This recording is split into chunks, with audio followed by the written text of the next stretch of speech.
Seja bem-vindo ao Nossa Política, um programa de entrevistas que nasce da parceria dos cursos de Relações Internacionais e Jornalismo.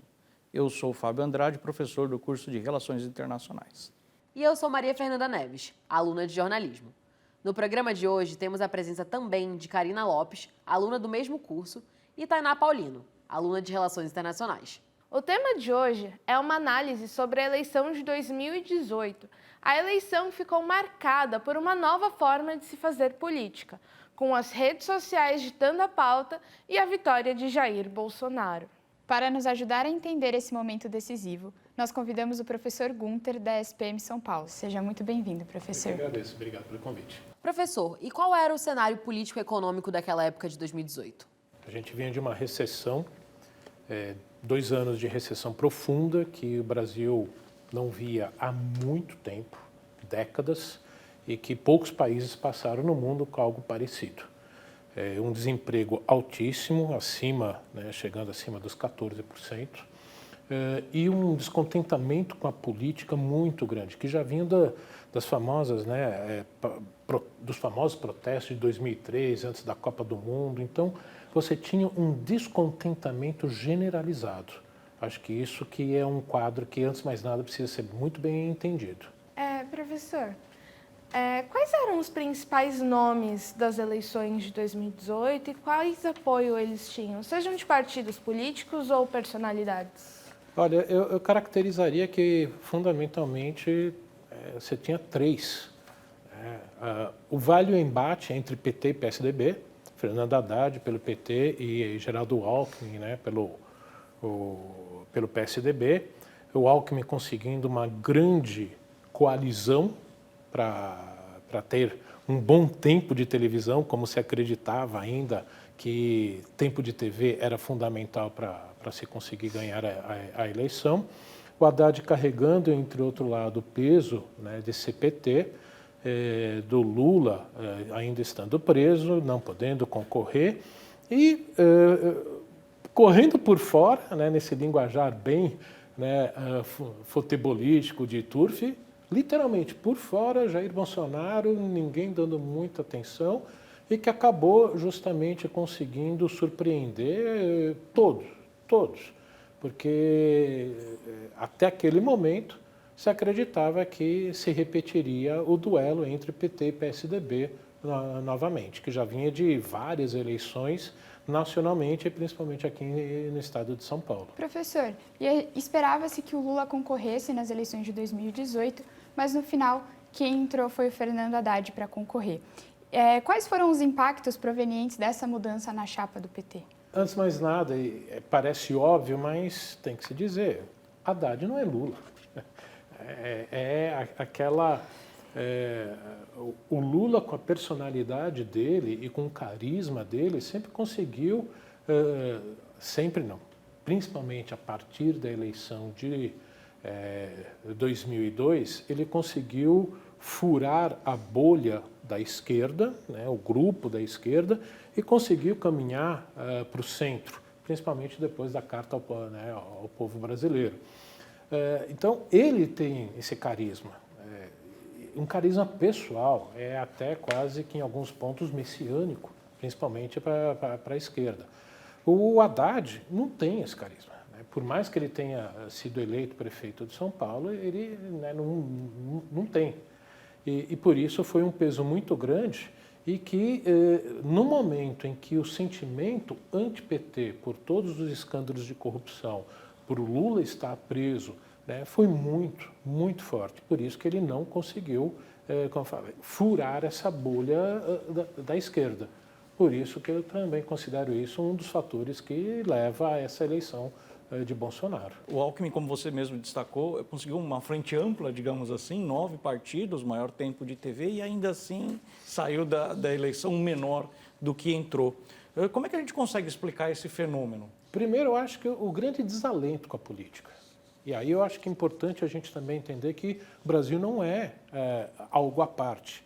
É um fenômeno que as democracias ocidentais já vinham passando e que, eu diria, perdura até hoje.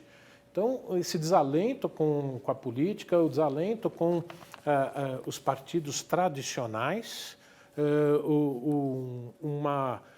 uma novidade que surgiu, entre aspas, novidade, porque Bolsonaro já tinha décadas de política, portanto, de novo, ele não tinha nada, ele já fazia parte desse establishment, né, do político brasileiro, mas que conseguiu, foi, acredito ser, aquele político que conseguiu captar mais fortemente e antes de todos os outros, todo esse sentimento anti-política, anti-PT, corrupção, e conseguiu galvanizar isso.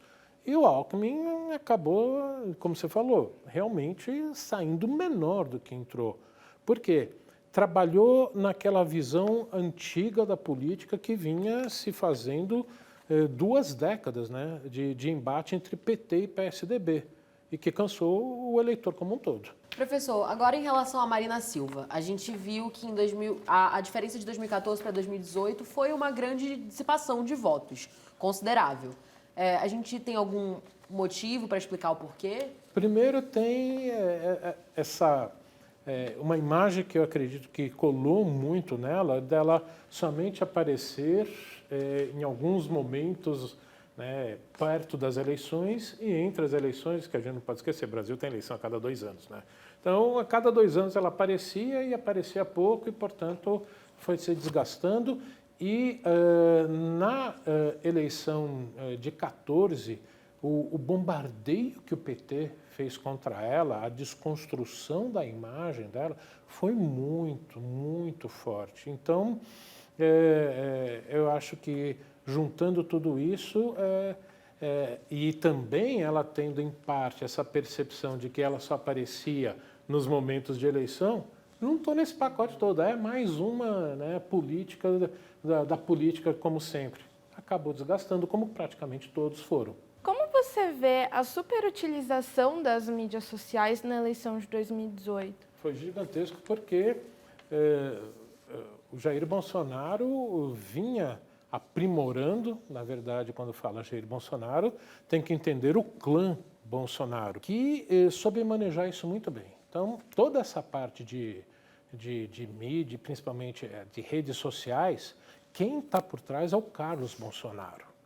Então, não é tanto o Jair, tá? É o Carlos.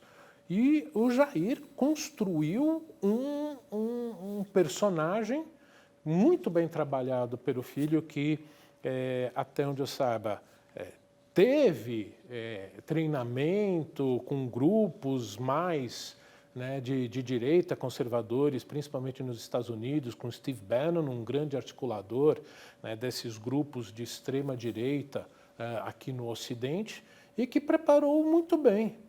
Por isso que ele despontou, tendo segundo, se eu não me engano, no tempo de TV.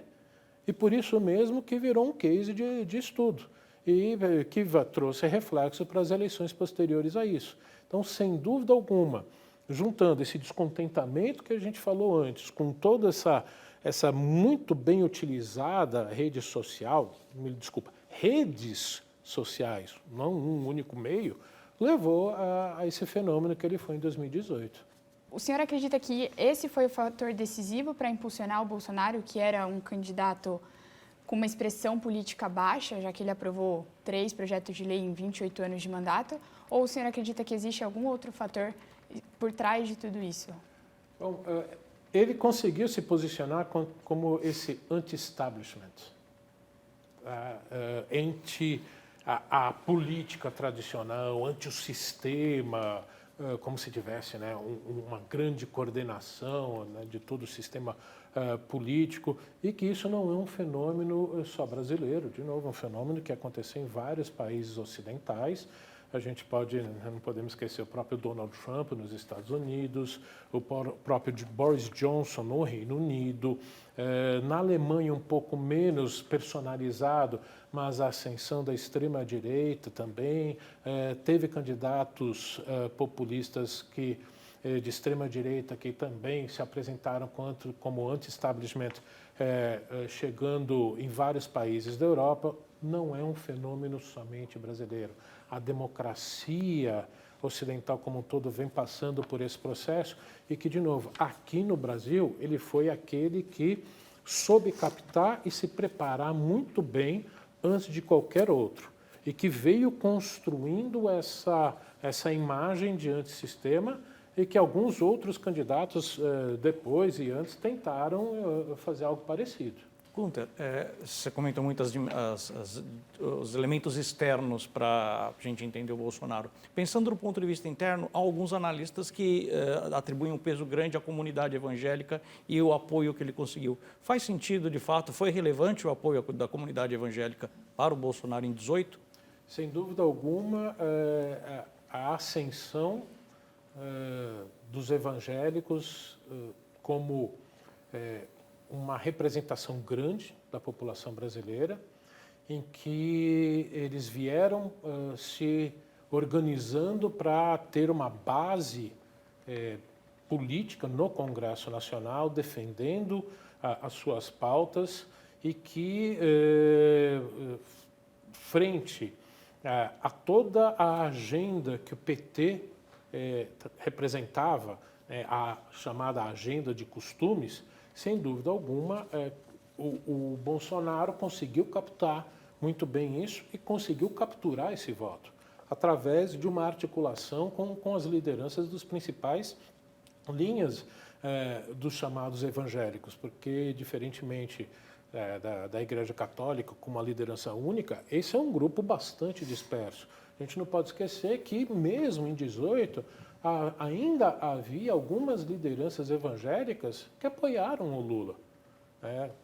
O PT é tão simbiótico que até a gente acaba cometendo essa gafe, apoiando o PT, apoiando o Haddad, mas a grande maioria caminhou para o lado do Bolsonaro e que conseguiu, não só, eu acredito, penetrar em toda essa comunidade evangélica, mas coordenar. Então foi um movimento político muito bem feito. Você comentou um pouco mais cedo sobre a direita que estava em ascensão. A gente pode ver isso desde a eleição do Donald Trump nos Estados Unidos, que a direita tem ganhado um grande impulso no cenário mundial. De que forma você vê que a parte da extrema-direita vem tentado reescrever a história nesse contexto? Olha, primeiro, a gente tem que entender que não é só falar da direita e extrema-direita.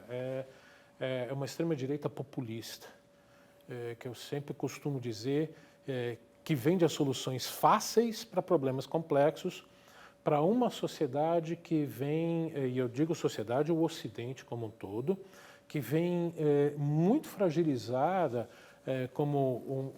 politicamente e economicamente desde a crise de 2008 e 2009.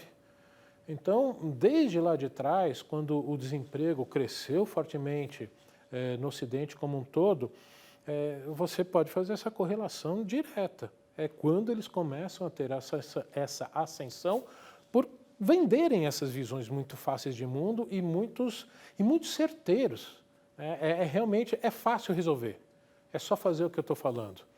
Então, a partir desse momento, em que eles vão ganhando apoio e começam, principalmente Trump, isso aí, seu grupo falar as verdades alternativas, é que eles tentam desconstruir essa visão de mundo predominante que tinha tanto na sociedade americana quanto na ocidental como um todo.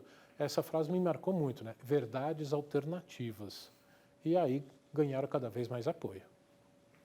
Professor, e como as principais potências econômicas mundiais viam esse cenário eleitoral brasileiro em 2018? Pegou desprevenido todos os analistas, não só brasileiros, mas principalmente os estrangeiros, principalmente nos Estados Unidos, apesar deles já terem passado pela experiência do Trump, mas que, principalmente, quando o Bolsonaro indicou que Paulo Guedes seria o ministro da Economia, então tudo bem. Aí ok, não vai haver uma ruptura econômica, que é o que interessa, que é o que realmente interessava naquele momento a essas potências ocidentais, em que não houvesse essa guinada à esquerda do ponto de vista econômico, principalmente aqui no Brasil. Um quadro que muda mais recentemente, quando o quadro político também passa a ser importante. Infelizmente, nosso tempo acabou. Nós agradecemos o seu tempo com a gente, professor Gunter, muito obrigada. Eu que agradeço, obrigado. Nós agradecemos também a equipe do Núcleo de Imagem e Som da ESPM São Paulo e a oportunidade de conversar sobre esse tema de grande interesse público. Muito obrigada e até o próximo episódio de Nossa Política.